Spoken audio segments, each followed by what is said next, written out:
What were the main tactics of the Persian army? Have you ever wondered how the Persian army managed to challenge the Greek forces at the Battle of Thermopylae in 480 before Common Era? The tactics they used were fascinating and played a significant role in their military strategy.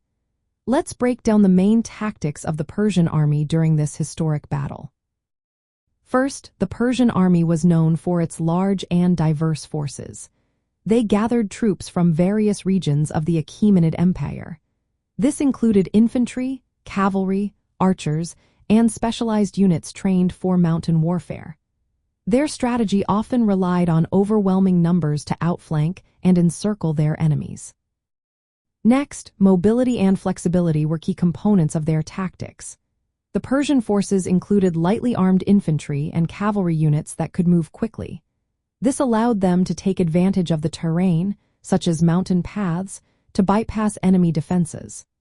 At Thermopylae, Persian infantry used a hidden mountain path to outflank the Greek defenders, a critical move made possible by a local trader. The Persians also employed a combined arms approach. They integrated different types of troops in coordinated attacks. Archers and spear throwers would soften enemy lines before cavalry and infantry engaged in close combat. Archaeological evidence from the Thermopylae battlefield, such as arrowheads and spear points, confirms the use of projectile weapons alongside melee troops. Another tactic was their use of siege and encirclement strategies. Although the narrow pass at Thermopylae limited the effectiveness of cavalry and large formations, the Persians sought to encircle the Greek forces by using alternative routes. This tactic aimed to force the defenders out of their strong positions or attack from multiple directions.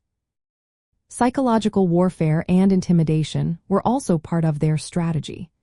The sheer size of the Persian army served as a tactical advantage designed to intimidate their opponents. They often demanded submission before battle, which could weaken enemy morale. From an archaeological perspective, the battlefield at Thermopylae shows how these tactics interacted with the terrain. The narrow pass favored the heavily armed Greek hoplite phalanx, which could hold the line effectively against the more lightly armed Persian infantry. However, the Persians' knowledge of local geography and their ability to use mountain paths to outmaneuver the Greeks proved decisive. Excavations have uncovered weapons and fortifications that illustrate the intensity of the combat and the strategic importance of controlling key terrain features.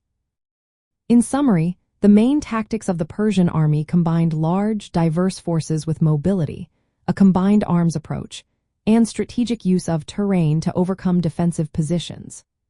At Thermopylae, these tactics were partially countered by the Greeks' defensive use of the narrow pass, but ultimately the Persians' ability to outmaneuver through mountain routes led to their tactical success in that engagement.